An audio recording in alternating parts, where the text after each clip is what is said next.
Hey everyone, join me, Megan Rinks. And me, Melissa DeMonts, for Don't Blame Me, But Am I Wrong? Each week, we deliver 4 fun-filled shows. In Don't Blame Me, we tackle our listeners' dilemmas with hilariously honest advice. Then we have But Am I Wrong, which is for the listeners that didn't take our advice. Plus, we share our hot takes on current events. Then tune in to See You Next Tuesday for our listener poll results from But Am I Wrong? And finally, wrap up your week with Fisting Friday, where we catch up and talk all things pop culture. Listen to Don't Blame Me, But Am I Wrong on Apple Podcasts, Spotify, or wherever you get your podcasts. New episodes every Monday, Tuesday, Thursday, and Friday.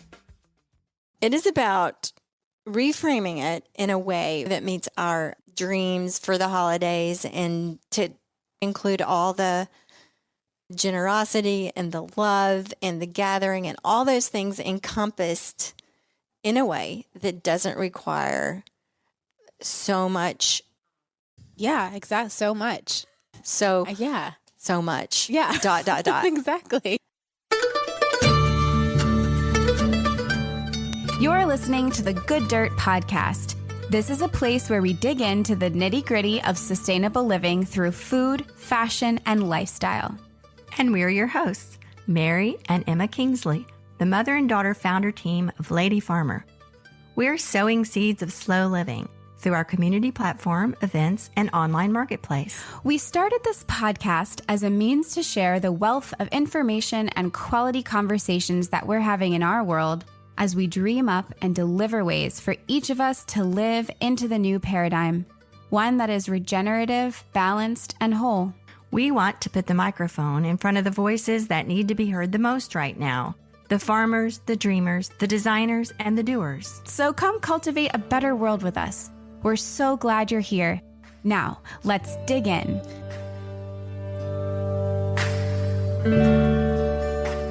Hey, Mom. Hello. Can you believe it's already this time of year again?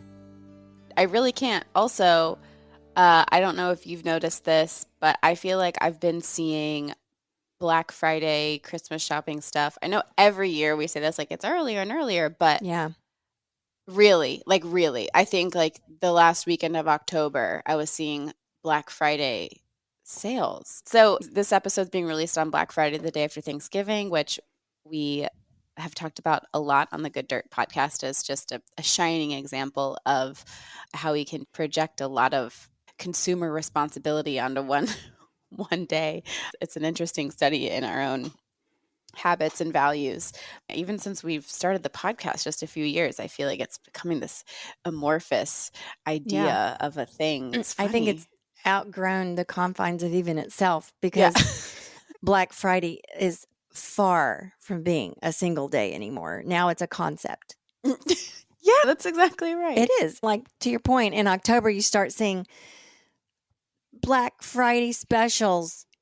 And sometimes they'll even say, like, Black Friday's coming early, but sometimes they don't even bother because in our cultural mind, Black Friday means really cheap, right? Or like the best it's going to be. Right. Like, you'll never get it lower than this. Yeah. Yeah. So a couple of years ago, we recorded an episode in reaction to Black Friday, and we call it Slow Friday. So we're going to repeat that episode for you today. And I'm just going to say, in the same way that Black Friday has become more than just a day and into a concept, why don't we claim that for Slow Friday too? Let's do. Every Okay. day. Slow Friday. All right, folks. So if you heard this before, it's worth reviewing for sure. Yeah, here it is again. And if you are hearing it for the first time, it is a must listen, if I do say so myself. So here we go. All right. Slow Friday. Enjoy. Hello and happy Friday, Good Dirt listeners. This is going to be a special episode with Jess, my mom, and I here chatting. We decided to pop in and just have it be us today to kind of kick off this amazing holiday season and this day, this really special Friday that most of us know as Black Friday. But we're doing something a little different here at Lady Farmer that my mom had a brilliant idea to call it Slow Friday. And we just wanted to kind of think about that and pull things apart a little bit and really share a bit of our own experiences with gift giving and receiving and how we've come to think of those things and think about them differently in our work here at Lady Farmer and on the Good Dirt. So thank you for being here. And I guess to kick us off, Mom, I'll have you introduce what you're thinking about Slow Friday and how that idea came to you and what you'd like to share with us today. Well, thank you. Hello, Emma. Hello. Happy Slow Friday. Happy Slow Friday. Yeah. So I was just thinking about this day after Thanksgiving, which really becomes this whole cultural phenomenon of people turning their attention and their focus and their energy to buying things. Sure. Because it's the launch of the holiday season, and it's a good day to get your gifts because really good deals. Really good deals. It's really exciting even. It's very exciting. It's fun. And it feels fleeting because it's just one day. Or, now we all know it's... It's more than one day now, but it started out as one day. So, the theme of really Black Friday is fast and cheap. It is absolutely the pinnacle of fast and cheap consumerism focused on this day. And the reason being is, of course, and we all know this, that holiday season is a big time for the retail industries, and they make up a lot of their profits for the year. And so they want to encourage everybody to take part, go for the team, go for the economy, for our system. We all need to do our part to support it. Yeah. So, and there's a sense too, and just knowing a little bit from what I know on the other side of marketing, we have an online store, we sell things, we do marketing. Just having a little bit of awareness about this, I'm able to now, I recognize how much of Black Friday is totally, it's a marketing campaign to provoke a certain emotion, a certain urgency, a certain expectation around consumer habits. So I find it a lot easier to sort of peel that apart when I see it as, oh, this is a very carefully constructed and designed campaign, basically, to really target me. And I'm being sort of not forced, but I'm being convinced to buy things in a special way. So, yeah, I wanted to just come up with a way in my own mind of reframing the day and a way to present it to our listeners in a way that doesn't, we don't want to be, preachy, you should do this or should do that or. Mm-hmm. Yeah, we don't need to harp on and on about how consumerism is bad. And we all know that the holidays, there's overconsumption during the holidays. I mean, everybody is well aware of that. So it's not about that. It's about the true meaning of Christmas. Just kidding. That's another show. It is about reframing it in a way where all of us can approach the whole thing in our own way, a way that meets our values and dreams for the holidays, and to try to include all the generosity and the love and the gathering and all those things encompassed in a way that doesn't require so much. Yeah, exactly. So much. So much. Yeah. ... Exactly. Yeah. I think that's a great way to put it. Yeah. There's just not one word for all of it.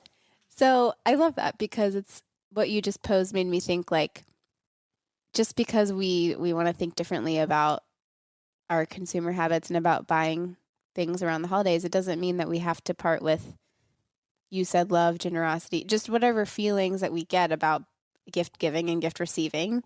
And I think, again, I was joking about the true meaning of Christmas, but I do think it is important to take a moment to explore those things. What does that mean? Why are those feelings good? Why does it feel so good to buy stuff? Yeah. Let's talk about that and think about that and hash that stuff out. And I thought a fun thing would be for you and I both to kind of go back to each of our childhoods and think about what it was like to get gifts on Christmas, and then when we were old enough to give gifts. So maybe talk a little bit about that. Can you start us off? Yes, and you really hit on something a minute ago when you said something about tapping into the feelings. Mm-hmm. So the feelings of, that the magic of Christmas as a child, the anticipation, the excitement. Yeah. and you get to put your wishes out to the universe. Santa Claus, whatever gift giver came to your house. And then the sheer excitement and magical joy of Christmas morning. I mean, there's really nothing like it. Yeah. As a child, I mean, it's truly, truly special and unique and limited to that one day of the year. So I had all that as a child, and just Christmas was so exciting and so wonderful, and all the music and everything and the anticipation of the gifts. And then, I was never disappointed. I woke up on Christmas morning and there was lots of really wonderful gifts, and it was so much fun. Behind all that was, surrounded by family, neighbors, friends, sometime late or in the morning on Christmas or even into the afternoon, you would start calling your friends and see what they got. And then you would run back and forth and you'd look at each other's toys, and it was just so great. And then there would be gatherings, neighborhood gatherings in the afternoon, probably go over to one of the neighbors' house and have a party or a neighborhood meal. Yeah. Lots of times they would come to our house and we would have, sandwiches made from the leftover Christmas dinner, which would have been the night before in our house. It would have been Christmas Eve. Yeah. So there's so many memories. And for better or worse, the gifts and the toys and stuff we got played a pretty big part. Yeah. I hate to say it. Imagine most people feel the same way. Yeah, I mean, I hate to say it, but if we woke up and there wasn't anything there, and my parents said, "Oh, this is going to be all about just loving each other," we probably went, "What? You kidding me?" So Yeah. I don't know. So what was your first memory of, like, how old were you when you kind of realized, like, oh, this is like a lot of stuff? Like, when, I guess, how old do you have to be like To realize that it's a lot, yeah, and that it's kind of like too much.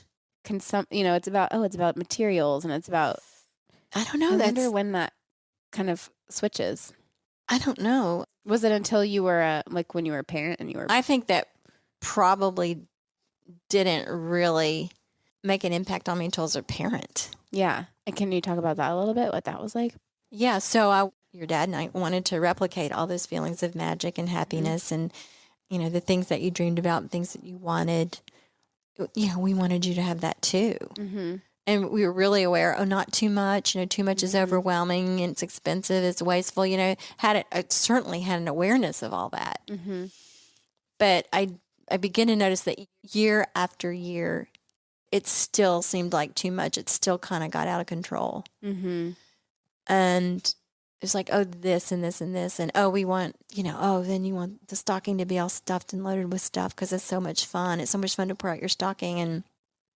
And so you'd look for little things and, so many plastic things, so much sugar, so much packaging. Yeah.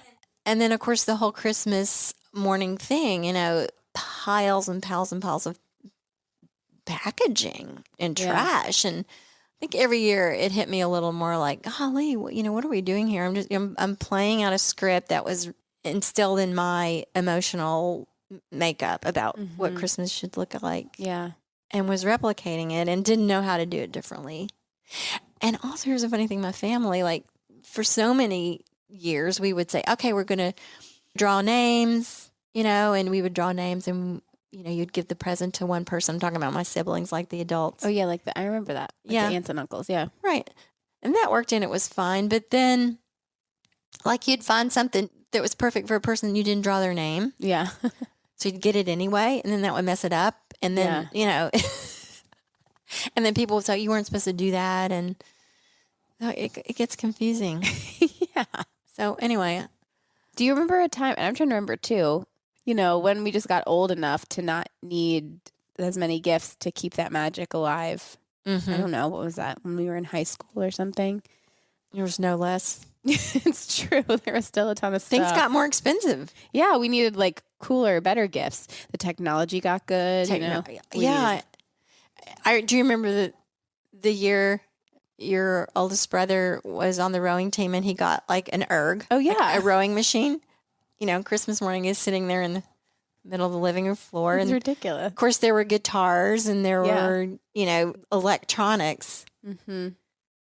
And, modern day slavery is very much tied to supply chains and electronics. Yeah. And electronics are such a part of our gift giving. Yeah. Yeah. So, that has slowly dawned on me like, golly, what are we doing? I do remember, I mean, I will say, I'll take, my turn in talking about it as a kid. Similar to you, Mom, you did a great job in replicating your own childhood for your kids. Yeah. It was, it was so just fun, and the building in the anticipation, and everything was just so exciting. And I think I do kind of remember at some point, maybe I was like 8, 9, 10-ish, just being like, there's so many great toys here. I can't even give my attention to all of, you know what I mean? Like, I was like, I'm just so excited about this. And there'd be I feel like I would get at least 3 or 4 just awesome, if it was a new little Barbie or something, and I could have played with that all day. And obviously as a kid, you're like, heck yeah. But I think part of me was like, I can't even appreciate this as much. And it was probably thrilling as a parent because your kid's just so overjoyed. Yeah. But it was interesting. And I do have a really vivid memory. It was always in the conversation, and we were always talking about it. We knew how lucky we were, and everyone Christmas morning was so happy. But, we did do the stuff at church, and we were aware that some families, don't have this. And we would give, what was that thing? Operation Christmas Child. We did those little boxes. So, I was aware of that sort of thing. And then Dad would always say stuff like, your grandmother, when she was a kid, they would get an orange and a peppermint stick on Christmas.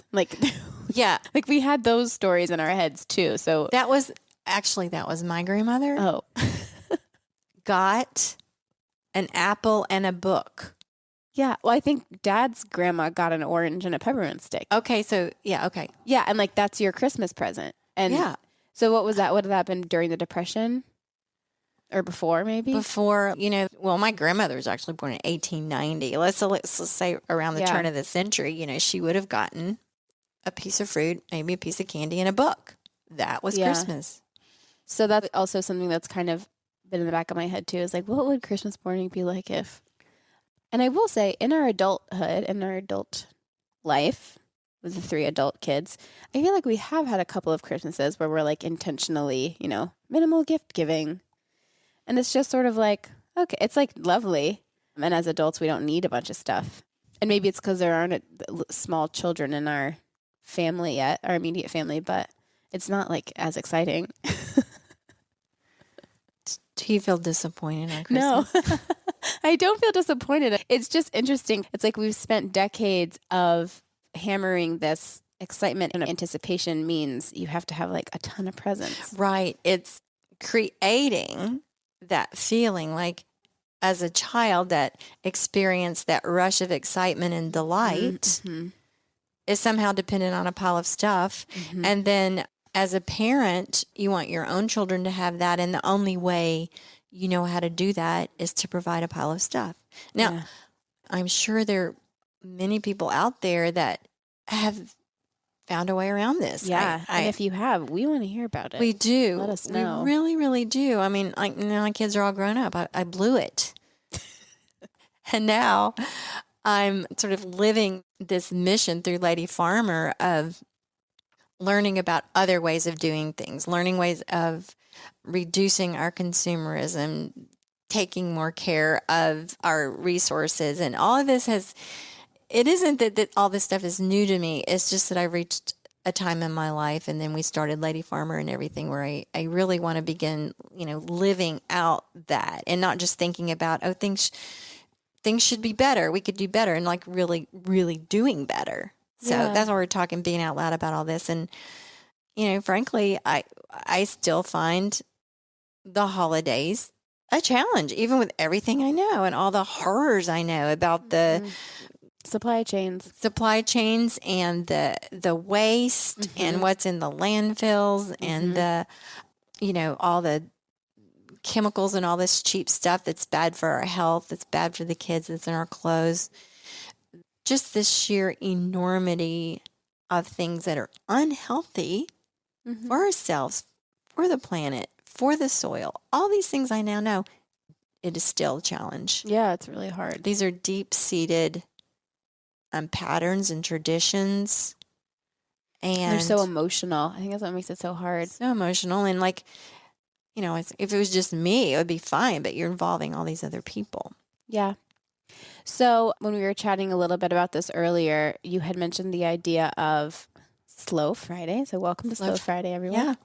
This is Slow Friday.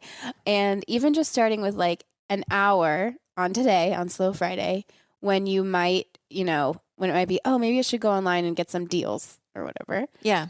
We were trying to think of like a few other alternatives to just like small ways to chip away at this and to like, I almost think of it as like we're like rewiring our brains, right? We're rewiring like our impulses as a culture. So what are some of the like little ways that I'm going to speak for Mary ourselves. Kingsley. Yeah. What are some things you're going to be doing? And speaking for ourselves. Okay. So, if I found myself thinking, oh, this would be a good day to go on and find that thing for this person that I had in mind of giving them, I think the first thing I would do would be pause to just contain that impulse for a minute. And first of all, think about that person.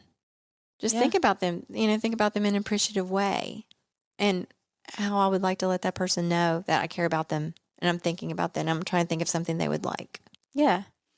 So one idea is to actually sit down and write that person a little note or a letter or something to give them on Christmas. I'm not saying instead of a gift. Yeah. At all. But maybe after you did that, it might feel like enough. Well, it's a way to contain those emotions. Yeah. Before immediately channeling them to a purchase of a thing that they might not even, they'll appreciate the gift, but maybe your emotions written down would be more meaningful. I don't know. Yeah. I would, speaking from a personal standpoint, that would certainly be as meaningful to me coming from someone.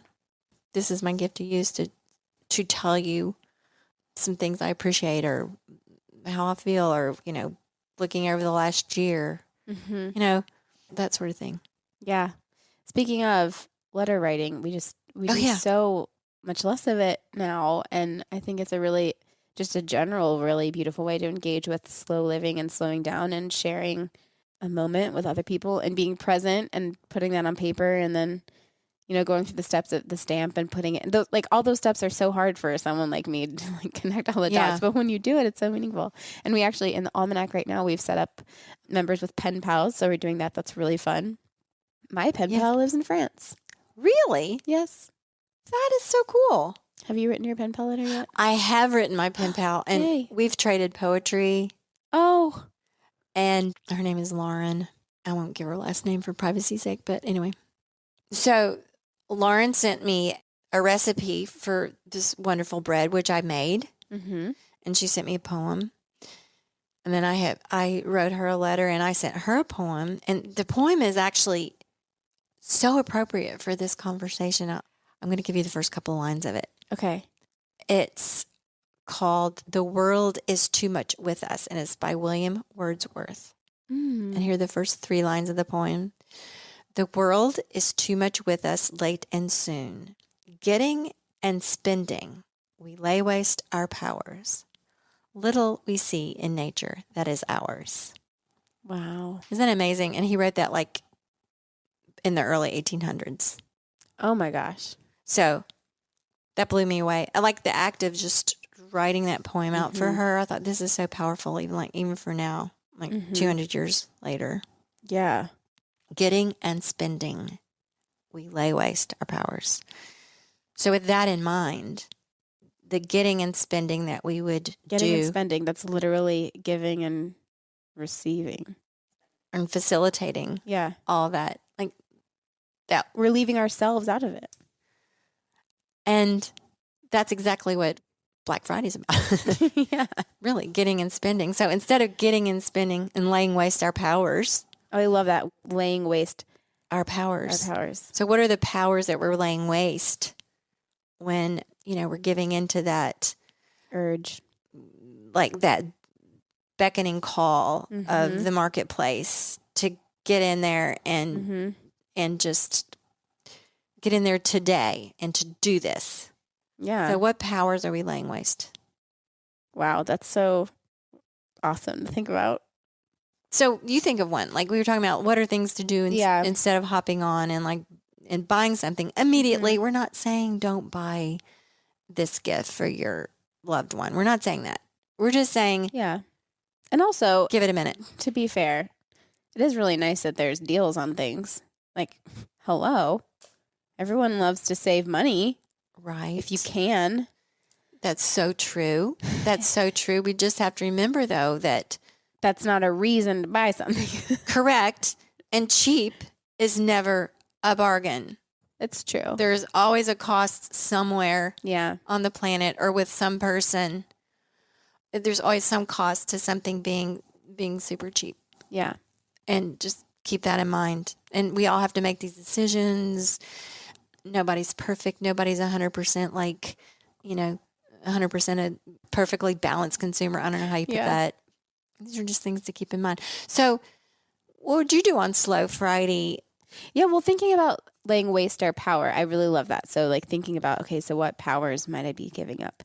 And I really like the idea of, even if you're not like a crafty or a makey person, besides writing a letter, which I love that idea, what is something that you could use your power to produce that might mean something to someone else, as a gift? So you had mentioned earlier, consumable gifts are always, from like a zero waste perspective, a smart one. So maybe that's baking something, maybe it's something, slightly more crafty, but something that the person can use, even if you can't create it yourself, always defaulting to a local artist, someone in your community probably can.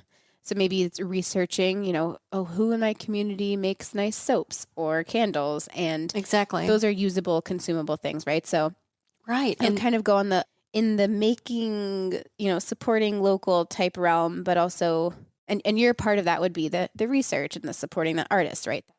Your power is your choice of who you're gonna buy things from, and your thoughtfulness, right, about that. Thought. Yeah, and like you say, like seeking out a source of this thing that's going to have some meaning and less harm, right? Less harm in the world. Yeah. Because lots of these fast and cheap things are harmful. They are in many ways. Do no harm or try our best. Yeah. Another interesting or like alternative gift giving idea is an experience. What's an experience that you can gift someone? So yes, maybe it's now luckily, live music is back in some areas. So maybe it's a concert or play. I'm only thinking like theater friends, a visit to a museum.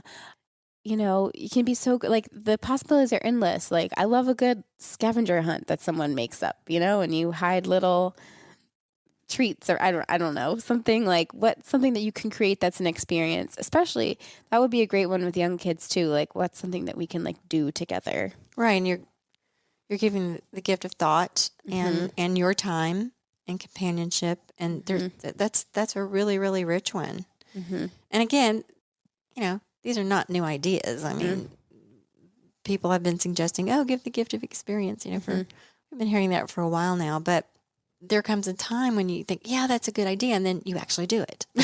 Yeah. And I guess on that note, a really wonderful thing about gift giving in the holidays is that it is an opportunity. I hit on this a little bit earlier, but it is an opportunity to support, things that you do believe in and makers that you do want to support. And yes, like, I just love, artisan like mugs, and like things like that it's like, do I need another mug? Maybe not. But do I love this artist and what they do? And do I like love using mugs and drinking coffee?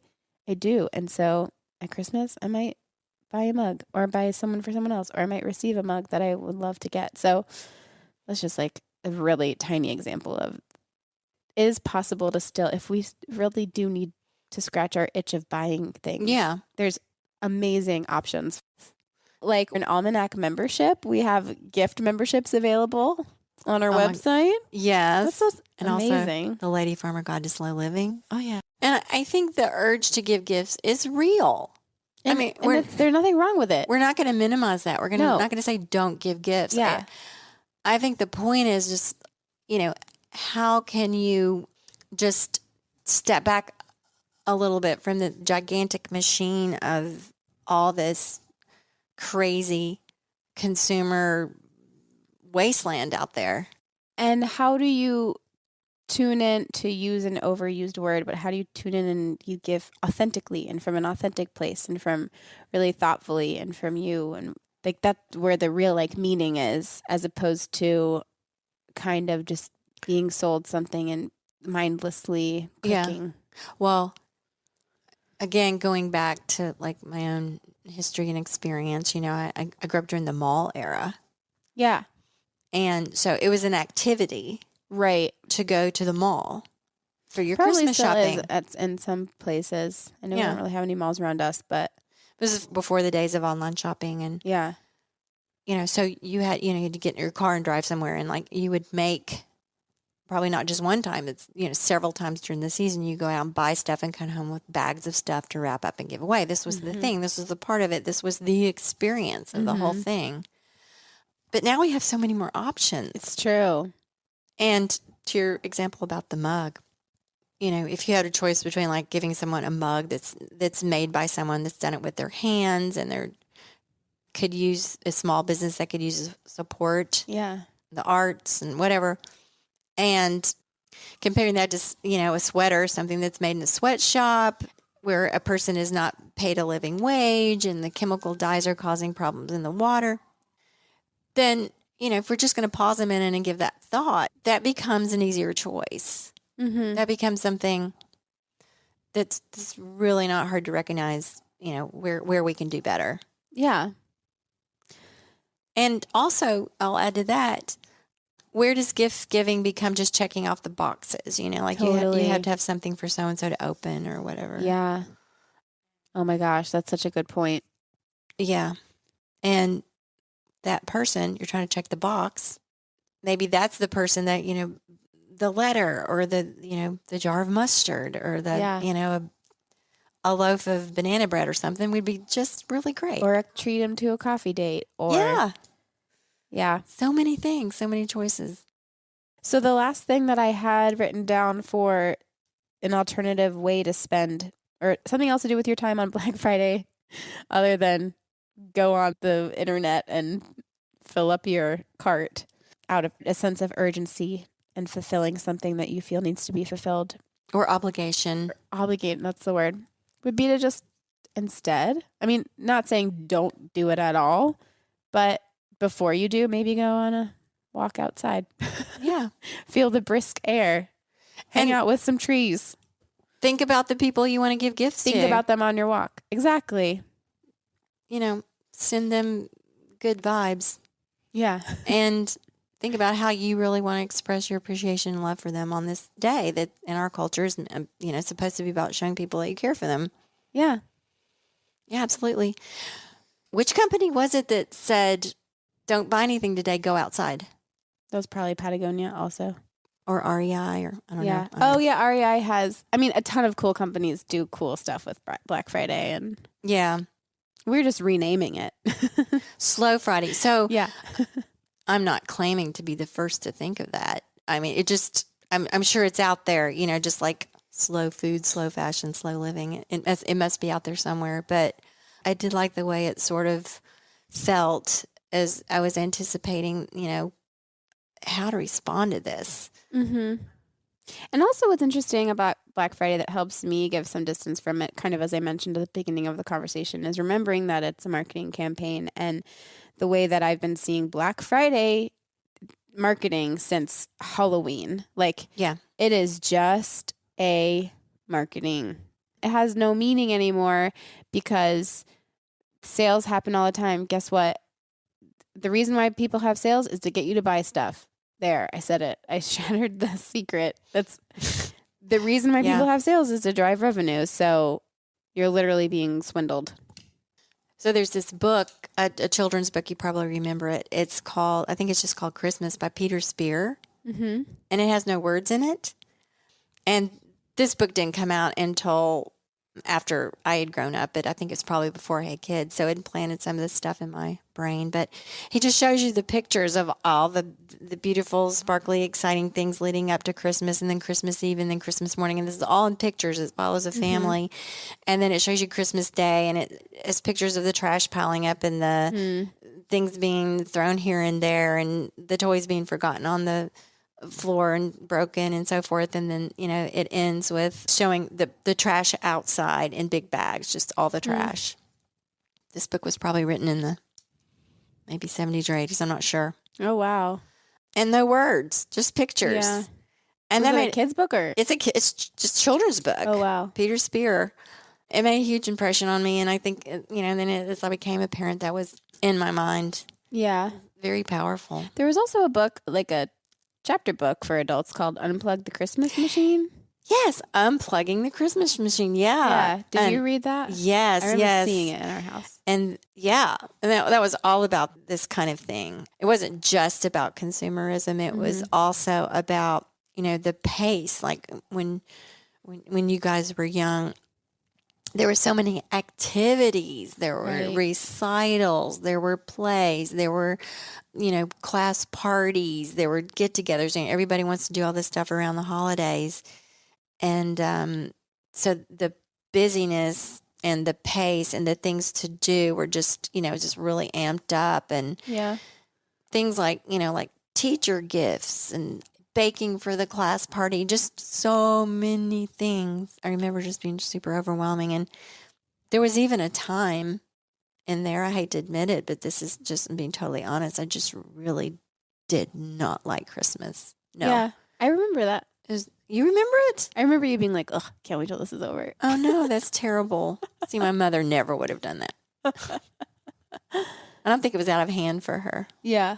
No, that's good, though. It's good to be honest about that. I think, if I grew up in the 60s,